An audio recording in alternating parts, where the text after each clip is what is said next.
Peristiwa yang terjadi atas perintah Allah terhadap diri Nabi Ibrahim untuk mengorbankan putranya Nabi Ismail merupakan alasan yang cukup kuat untuk menyebut dirinya sebagai Khalilullah, atau orang yang dekat dengan Allah.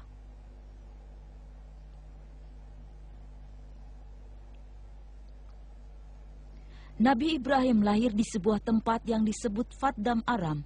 Terdapat dua pendapat mengenai letak persis tempat tersebut. Sebagian orang mengatakan bahwa Faddam Aram terletak di Garab, Irak, sementara lainnya mengatakan di Sanli Urfa, Turki. Garab adalah desa kecil yang tidak jauh dari Baghdad.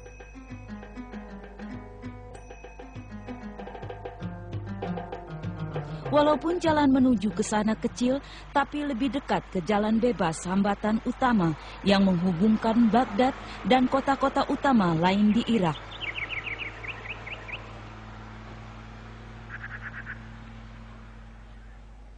Sejak ribuan tahun lalu sampai saat ini, tempat yang terletak di tepi sungai Tigris terkenal subur.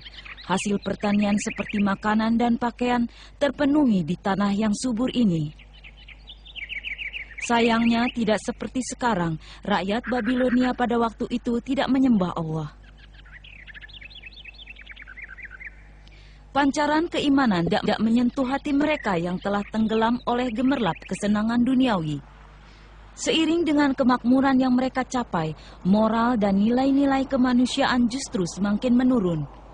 Pada saat itu mereka berada di bawah kekuasaan raja yang bernama Namrud. Raja ini berkuasa dengan tangan besi. Suatu malam dia bermimpi akan lahir seorang anak laki-laki yang di kemudian hari akan menjadi musuh besarnya pada saat dia berkuasa. Namrud memerintahkan setiap bayi laki-laki yang baru lahir harus dibunuh. Penduduk laki-laki dan wanitanya dipisahkan karena rasa takut akan lahir anak laki-laki tersebut.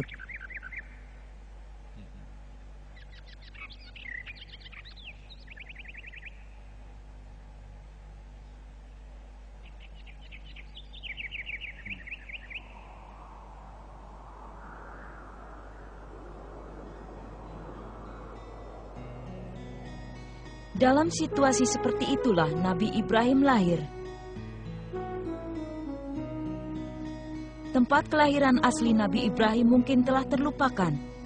Namun demikian, penduduk setempat mendirikan masjid untuk mengenang kelahiran Nabi besar ini.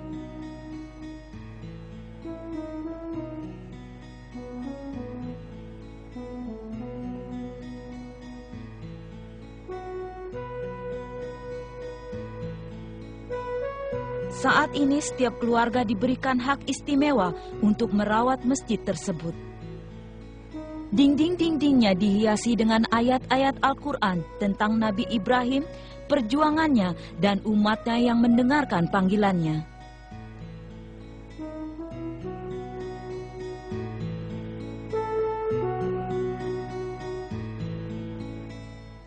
Batu di bawah masjid ini memiliki sejarah tersendiri. Penduduk setempat percaya bahwa Nabi Ibrahim tidur ketika disusui ibunya sesaat setelah dia lahir.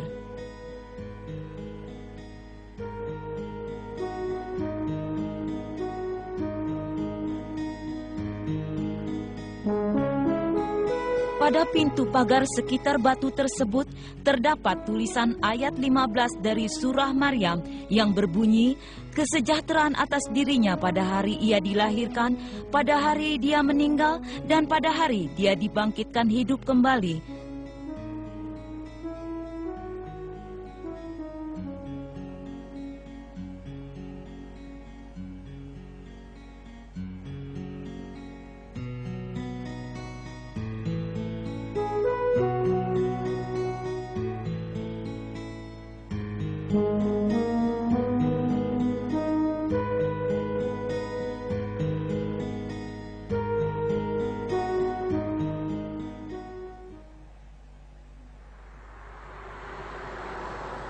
Sebagian ahli sejarah percaya bahwa gua tempat Nabi Ibrahim dilahirkan terletak di kota ini.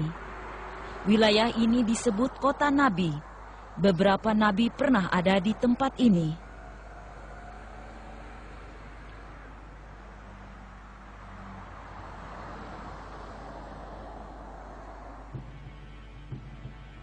Sanli Urfa berada kira-kira 1000 km ke arah barat Istanbul melalui jalan bebas hambatan.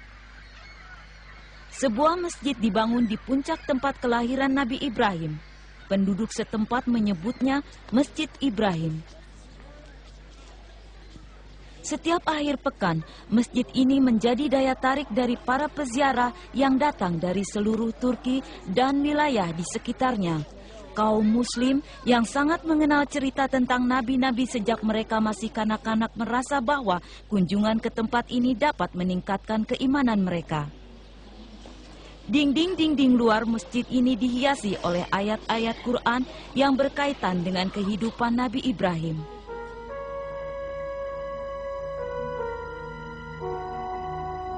Disebutkan bahwa Nabi Ibrahim lahir di gua yang berada di bawah masjid.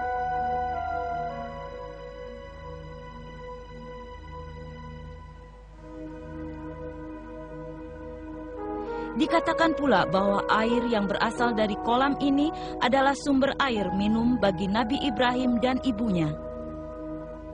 Menurut kisah, Nabi Ibrahim dibesarkan di gua ini selama beberapa tahun. Ibunya membawakan makanan dari rumah secara diam-diam untuknya. Gua ini bagaikan surga bagi Nabi Ibrahim, tak diketahui dan tak tersentuh oleh Namrud.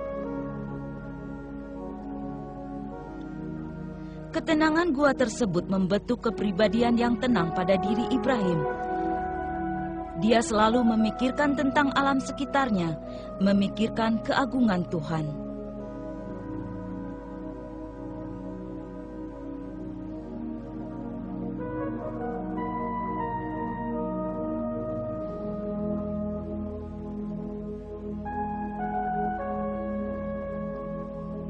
Dia memikirkan ciptaan Tuhan seperti langit, matahari, bulan, dan bintang-bintang. Dia mengamati siang dan malam yang silih berganti dan merenungkan pergantian musim.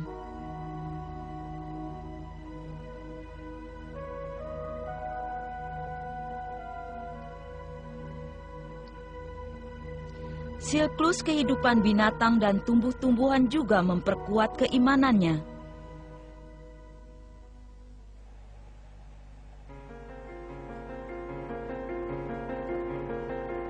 Tidak jauh dari tempat Nabi Ibrahim dilahirkan, terdapat istana Namrud. Tempat-tempat ini masih tersisa. Di tempat inilah Namrud berkuasa dan setiap perkataannya dipatuhi oleh rakyatnya.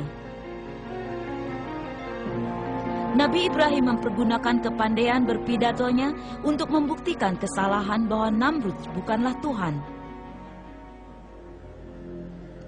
Berdasarkan pendapat arkeolog setempat, menara setinggi 47 meter adalah bagian dari zigurat, yaitu bangunan kuno untuk segala tingkatan.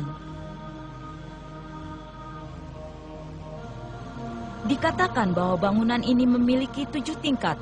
Beberapa pengamat benda-benda bersejarah berpendapat bahwa bangunan ini adalah Boshifar atau Bis Namrud, tempat di mana Namrud dan para pengikutnya memuja Nabu, putra dari Marduk yang mewakili Tuhan.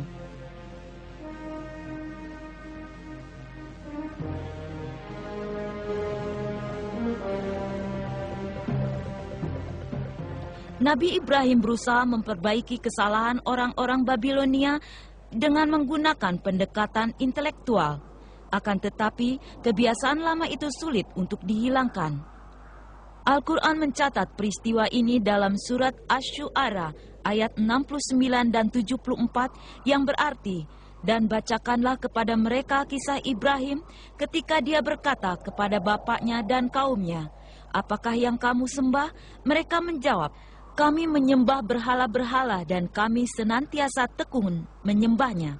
Berkata Ibrahim, 'Apakah berhala-berhala itu mendengar doamu sewaktu kamu berdoa? Atau mereka memberi manfaat kepadamu atau memberi mudarat?' Mereka menjawab, 'Sebenarnya kami mendapati nenek moyang kami berbuat demikian.' Ajakan Nabi Ibrahim untuk memeluk Islam tidak dijawab oleh kaumnya. Namun dia tidak berputus asa. Nabi Ibrahim menemui berbagai rintangan dalam perjuangannya untuk membawa mereka kembali beriman, mengingat Allah dan memerangi benih-benih setan.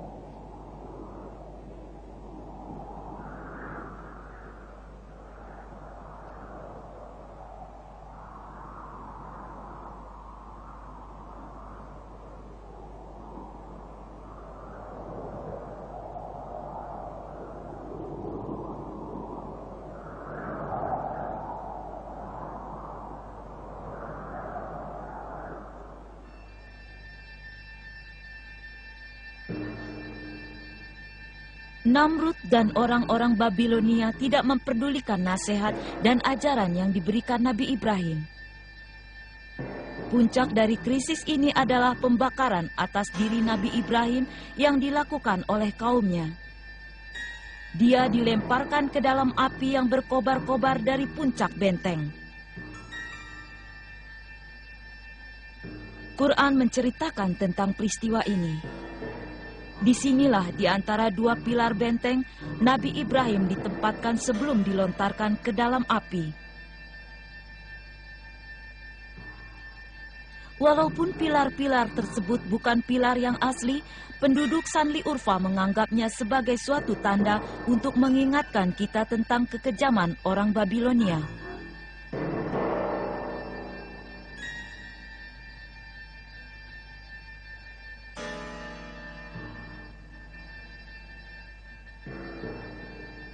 Dengan menggunakan semacam ketapel, Nabi Ibrahim dilempar ke dalam kobaran api.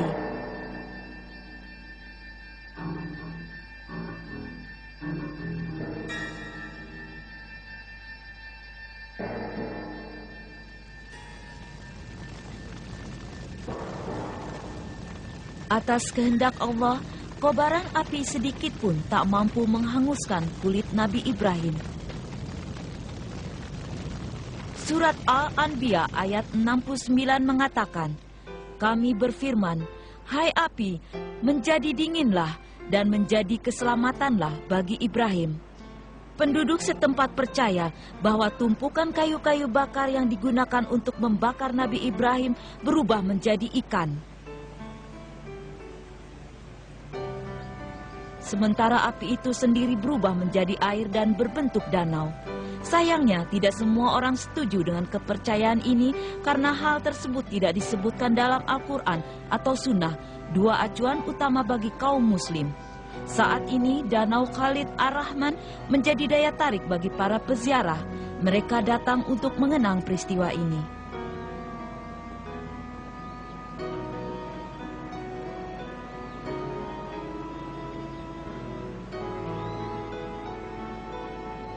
Dua buah masjid dibangun di sisi danau.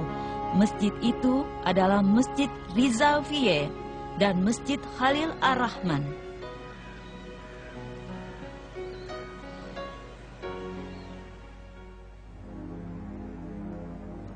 Setelah peristiwa tersebut, Nabi Ibrahim diperintahkan untuk meninggalkan kaumnya. Dia melakukan perjalanan ke utara dan tinggal sebentar di Haran. Penduduk setempat kebanyakan adalah petani dan peternak. Kapas diolah secara luas di sini. Di masa lalu, disinilah persimpangan rute perdagangan Mesopotamia Utara menuju barat dan barat Laut Turki.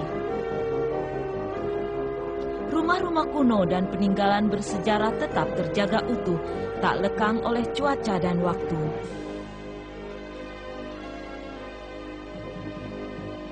Penduduk Haran di masa Nabi Ibrahim menyembah bintang, tidak seperti orang Babilonia yang menyembah berhala.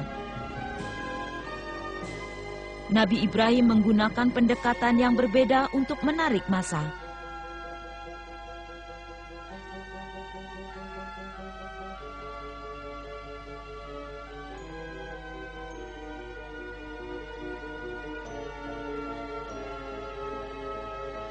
Ini adalah sisa runtuhan sebuah universitas yang dibangun pada abad 8 di bawah kekuasaan Harun al-Rasyid. Di sanalah pernah lahir sejumlah ahli filsafat terkemuka. Di antara mereka terdapat Jabir bin Hayyan yang membuktikan kesalahan falsafah orang Ionia yang menyatakan bahwa atom adalah partikel terkecil yang tidak dapat memisahkan diri.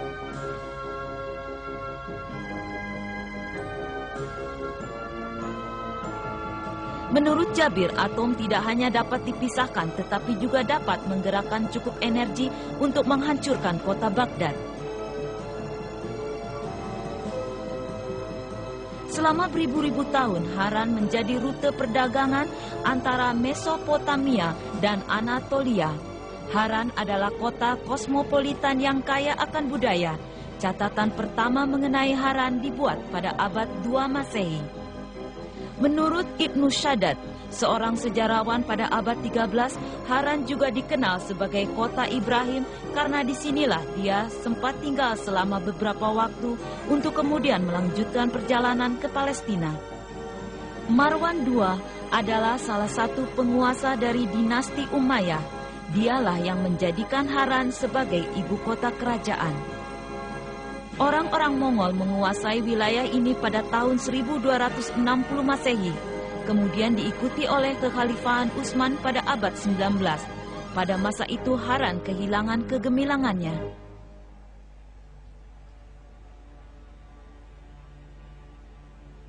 Nabi Ibrahim pernah membelah wilayah yang sangat luas. Dari Haran, dia pergi ke Palestina. Setelah Palestina, dia pindah ke Mesir. Perjalanannya dilakukan dengan tujuan menyebarkan Islam, menegakkan keadilan, dan membebaskan manusia dari kejahatan mereka.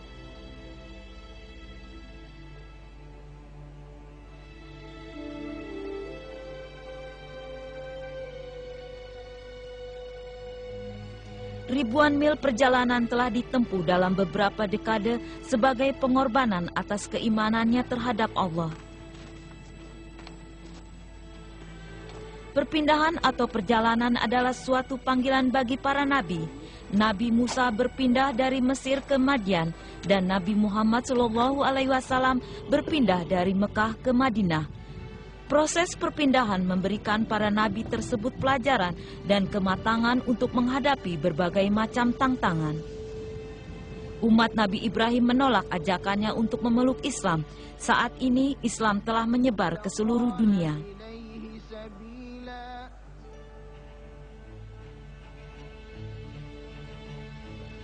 Nama Allah diagungkan dan peraturan-peraturannya dijalankan oleh kaum muslim seluruh dunia. Walaupun peradaban kita berbeda dengan peradaban mereka di masa lalu, dasar yang diletakkan oleh Nabi Ibrahim untuk menyebarkan agama Islam masih tetap relevan hingga saat ini. Kaum muslim dianjurkan senantiasa berdoa untuk Nabi Ibrahim sebelum mengakhiri sholat mereka. Damailah bersama Ibrahim dan keturunannya.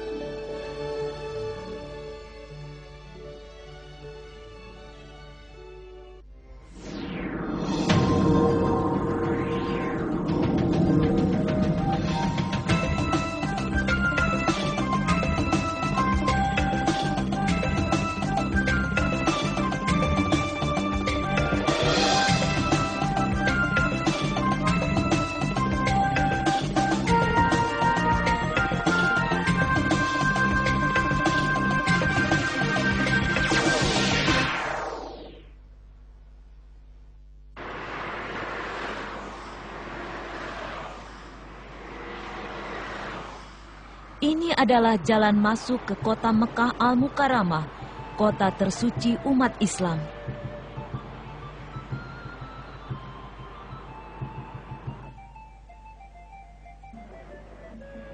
Jalan raya menuju kota ini dulu hanyalah jalur kecil yang dilalui para pedagang Arab yang menjajakan dagangannya antara Syria dan Yaman.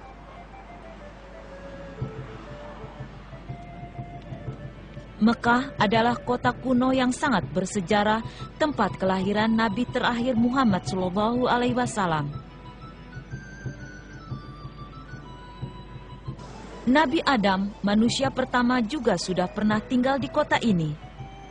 Nabi Ibrahim dan putranya Ismail berperan besar dalam membangun kota suci ini.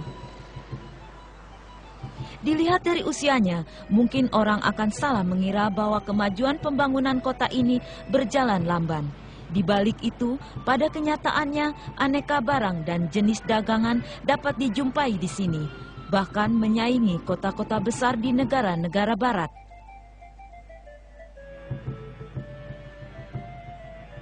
Penduduk kota yang cukup besar ini berjumlah lebih dari 1,5 juta jiwa. Di luar musim haji, suasana kota Mekah ini sangat tenang. Namun sebaliknya, kota ini akan segera dipadati dengan kendaraan dan para jemaah haji bila musim haji tiba.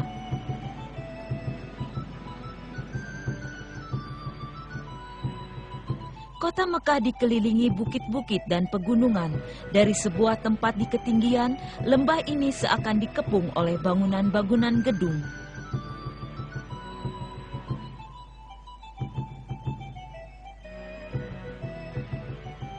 Perpaduan antara bangunan tua dan modern dengan keindahan arsitektur tersendiri menjadikan kota Mekah tampak lebih menarik.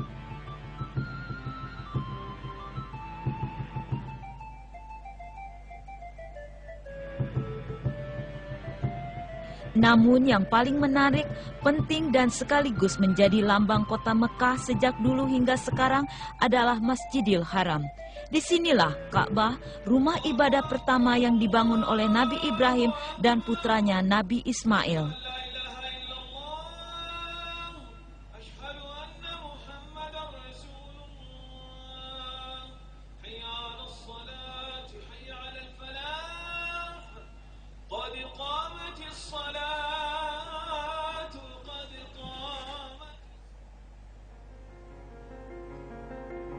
Dari Palestina, Nabi Ibrahim menuju Mesir untuk sebuah kunjungan beberapa lama.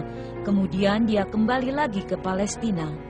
Selama di perjalanan, Nabi Ibrahim juga didampingi oleh istri pertamanya Siti Sarah dan istri keduanya Siti Hajar. Dari Siti Hajar, Nabi Ibrahim memperoleh anak pertama yaitu Ismail, lalu disusul Ishak dari Siti Sarah yang lahir beberapa tahun kemudian. Diceritakan bahwa Siti Sarah menjadi cemburu terhadap Siti Hajar.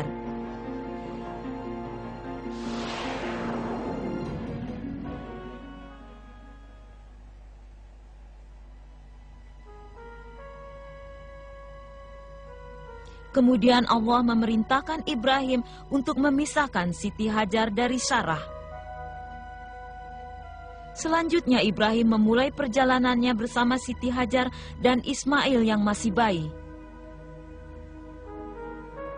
Hanya dengan ketebalan iman yang besar, Nabi Ibrahim melintasi gurun pasir, daratan luas dengan sengatan matahari yang membakar.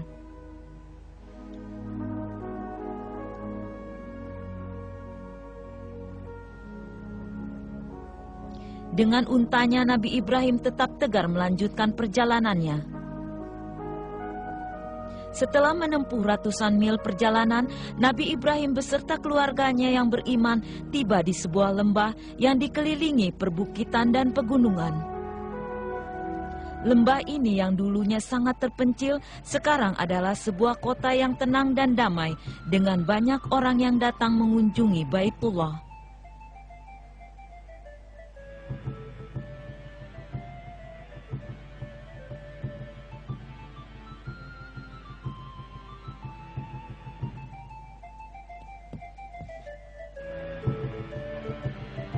Selama musim haji, diperkirakan sekitar 2 juta orang pergi ke Mekah untuk menunaikan ibadah haji, memenuhi rukun Islam kelima.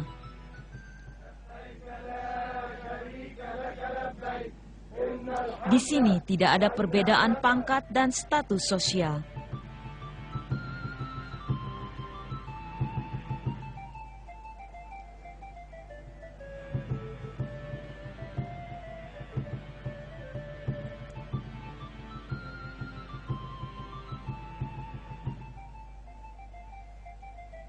Kaum muslim, tua dan muda, pria dan wanita dari segala penjuru dunia datang memenuhi panggilan ilahi untuk menunaikan sebuah ibadah sekali seumur hidup yang menjadi kewajiban bagi orang yang mampu. Allah berfirman dalam Al-Quran, "Dan berserulah kepada manusia untuk mengerjakan haji, niscaya mereka akan datang kepadamu dengan berjalan kaki dan mengendarai unta yang kurus yang datang dari segenap penjuru yang jauh." Cuplikan film ini menunjukkan bahwa kota Mekah sudah sejak dulu menjadi kota yang sibuk selama musim haji, bahkan pada saat teknologi transportasi masih sangat sederhana. Data statistik pemerintah Arab Saudi menunjukkan bahwa rata-rata 30.000 umat Islam menunaikan haji setiap tahun pada tahun-tahun awal abad ini. Bentuk Baitullah yang dibangun oleh Nabi Ibrahim dan Ismail ribuan tahun yang lalu dulunya tidak berbentuk persegi empat seperti bentuk yang kita lihat sekarang. Bangunan asli Baitullah dan di sekelilingnya telah diganti dan diperluas untuk memenuhi kebutuhan jemaah yang jumlahnya selalu meningkat dari tahun ke tahun. Para sejarawan Arab telah mencatat bahwa selama masa Nabi Muhammad dan Khalifah Abu Bakar Siddiq, Masjidil Haram adalah tempat ibadah di sekitar Baitullah yang ditandai dengan susunan batu seadanya. Setelah Nabi Muhammad wafat, Khalifah Umar bin Khattab, khalifah yang kedua, memperluas bangunan masjid. Proses perluasan masjid hingga saat ini masih terus berlanjut.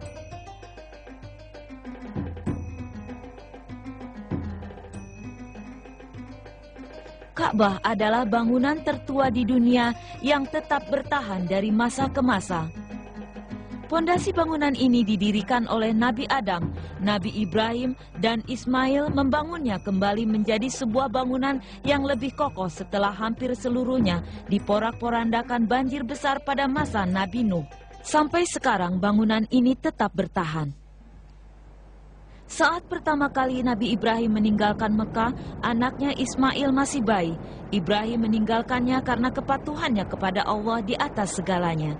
Kemudian bayi Ismail ditinggalkan sendiri bersama ibunya di tengah gurun pasir yang sepi. Waktu terus berputar, mereka mulai kehausan dan kehabisan bekal. Ismail menangis karena kehausan. Berkat kebesaran Allah, setelah Siti Hajar putus asa setelah berlari 7 kali melintasi 2 bukit kecil untuk mencari air, sebuah mata air menyembur dari dalam tanah. Umat Islam mengenang peristiwa Siti Hajar dan Ismail ini dalam pelaksanaan ibadah haji dan umrah. Salah satu persyaratan untuk memenuhi kewajiban haji adalah berlari-lari kecil di antara 2 bukit Syafa dan Marwah, seperti yang telah dilakukan Siti Hajar ribuan tahun yang lalu. Setelah beberapa tahun di Palestina, Nabi Ibrahim kembali ke Mekah. Disinilah di Padang Arafah dia bertemu kembali dengan anaknya Ismail yang pada saat itu sudah mulai bicara. Padang Arafah adalah tempat yang sangat bersejarah. Di sini pula lah Nabi Adam dan istrinya Hawa bertemu kembali setelah terpisah selama waktu yang lama. Melalui sistem pengairan yang modern, tempat yang beberapa tahun sebelumnya hanya sebuah gurun, kini menjadi rindang dan menghijau. Jutaan jemaah haji datang ke tempat ini selama musim haji setiap tahunnya. Di tengah Padang Arafah, menjulang sebuah bukit yang dikenal sebagai Jabal Rahmah atau bukit yang diberkahi oleh Allah.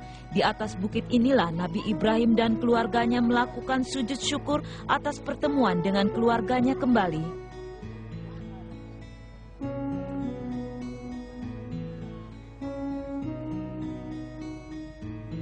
Umat muslim sangat dianjurkan untuk berdoa di Padang Arafah ini. Nabi Muhammad pernah bersabda, tempat paling makbul untuk berdoa adalah di Padang Arafah. Di tempat ini pula Nabi Muhammad memberikan khutbahnya yang terakhir. Demikian juga seperti yang diwahyukan Allah. Hari ini aku sempurnakan agamaku bagimu, memenuhi panggilanku padamu, dan telah memilih Islam sebagai agamamu. Masjid indah di sisi Padang Arafah adalah Masjid Namirah.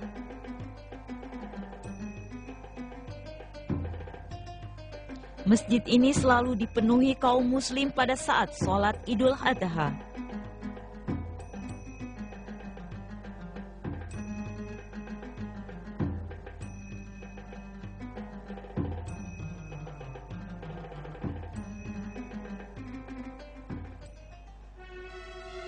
Selama perjalanan dari Padang Arafah ke Mekah, Nabi Ibrahim singgah di Muzdalifah.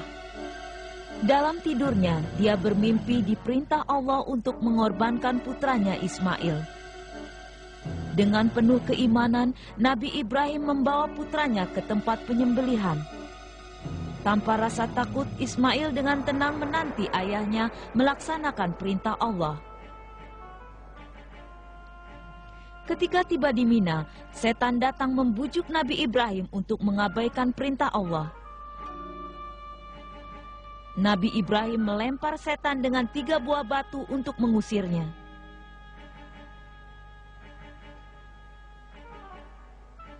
Selama musim haji, Mina dipenuhi oleh para jamaah yang datang ke tempat itu untuk mengerjakan hal seperti yang dilakukan Nabi Ibrahim saat itu.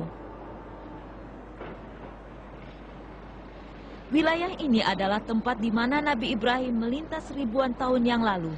Sekarang fasilitas modern seperti jalan raya dan terowongan-terowongan telah dibangun di sini. Pemerintah Arab Saudi senantiasa meningkatkan pembangunan di wilayah Mina dan perbukitan kecil di sekitarnya.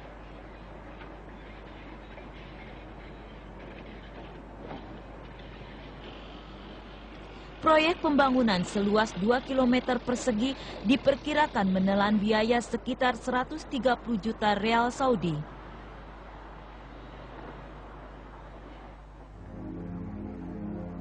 Dikatakan bahwa di Mina setan tidak hanya membujuk Nabi Ibrahim, tapi juga Nabi Ismail.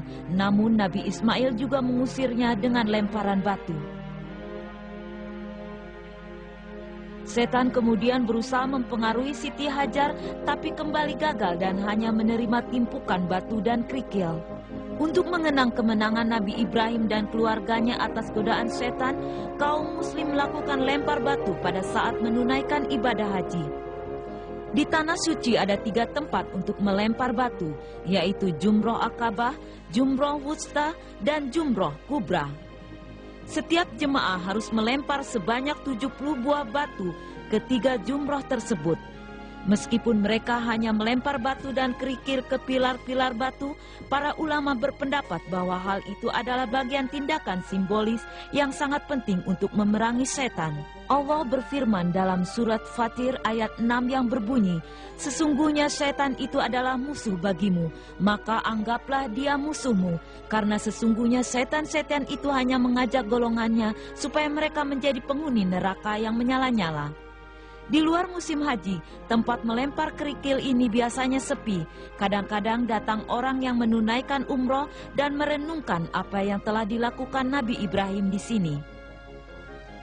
Nabi Ibrahim adalah contoh orang tua teladan. Kepatuhan Ismail juga secara serupa menggambarkan hal yang sama.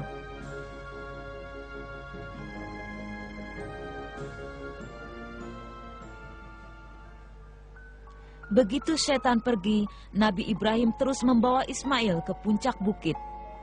Pada saat Nabi Ibrahim mencabut pisaunya dengan berniat mengorbankan putranya, Allah semesta alam menggantikan Ismail dengan seekor gibas atau kambing besar. Mereka diperintahkan untuk melaksanakan kurban baik dengan menyembelih domba, kambing, sapi atau unta mulai dari hari Idul Adha pada tanggal 11, 12, dan 13 Zulhijjah atau bulan terakhir dalam kalender Islam. Pelaksanaan kurban tidak hanya membuat kaum muslim mengenang peristiwa Nabi Ibrahim dan Ismail, tetapi juga untuk menguatkan atau menebalkan ketakwaan terhadap Allah. Daging yang dihasilkan dari pemotongan hewan kurban diberikan kepada kaum muslim lainnya, terutama kaum fakir dan miskin. Dalam surat Al-Hajj ayat 37 Allah berfirman, "Bukanlah daging-daging unta dan darahnya yang mencapai keridoan, melainkan ketakwaan dari kamulah yang dapat mencapainya." Mekah, Mina, Muzdalifah, dan Arafah. Semua adalah tempat bersejarah umat Islam. Tempat-tempat inilah yang pernah dilalui para nabi, sebagian besar wahyu Allah diturunkan di tempat-tempat tersebut. Nabi Adam dipertemukan kembali dengan Hawa di Padang Arafah setelah terpisah dalam waktu yang lama. Di Musdalifah, Nabi Ibrahim menerima perintah penting dari Allah yang menuntunnya untuk segera melaksanakan kurban dengan menyembelih Ismail di Mina. Mekah adalah tempat pertama Nabi Muhammad saat melaksanakan tugasnya menegakkan keadilan dan memerangi kebatilan. Ibadah haji adalah hanya kewajiban Islam satu-satunya dalam Islam yang langsung memaparkan kaum muslim kepada rangkaian sejarah. Gurun pasir dan susunan geografis daratan yang sedikit berubah dari abad ke abad membawa ingatan kita akan perjuangan para rasul di zaman dahulu. Nabi Ibrahim telah mendoakan Mekah supaya diberkahi oleh Allah. Dalam surat Al-Baqarah, Nabi Ibrahim bersabda, "Ya Tuhanku, jadikanlah negeri ini negeri yang aman sentosa dan berikanlah rizki dari buah-buahan kepada penduduknya yang beriman di antara mereka kepada Allah dan hari kemudian." Mekah menjadi sebuah kota yang diberkahi. Banyak iring-iringan kafilah singgah di kota ini sebelum meneruskan perjalanan mereka melintasi gurun pasir.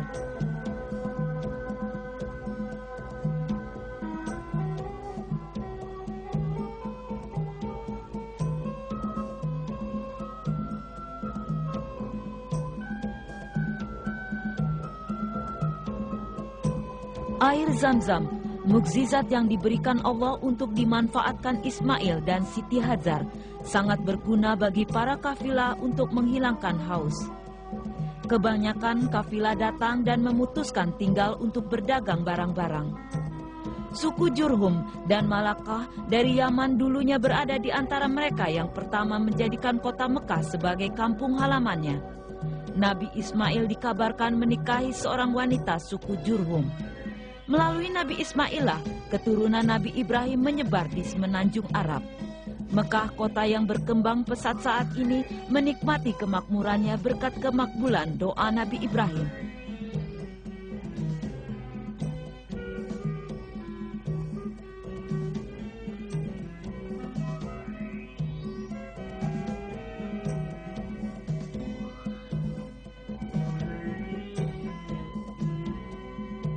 Masjidil Haram dan Ka'bah di pusat kotanya adalah peninggalan dua nabi besar dan hasil perjuangan serta pengorbanan mereka. Segera setelah menyelesaikan bangunan Ka'bah, Nabi Ibrahim duduk dan berdoa kepada Allah. "Segala puja bagi Allah yang telah menganugerahkan kepadaku di hari tuaku, Ismail dan Ishak. Sesungguhnya Tuhanku benar-benar maha mendengar doa. Ya Tuhanku, jadikanlah aku dan anak cucuku orang-orang yang mendirikan sholat. Ya Tuhan kami, perkenankanlah doaku. Ya Tuhan kami, ampunilah aku dan kedua ibu bapakku dan orang-orang mukmin pada hari terjadinya hisab."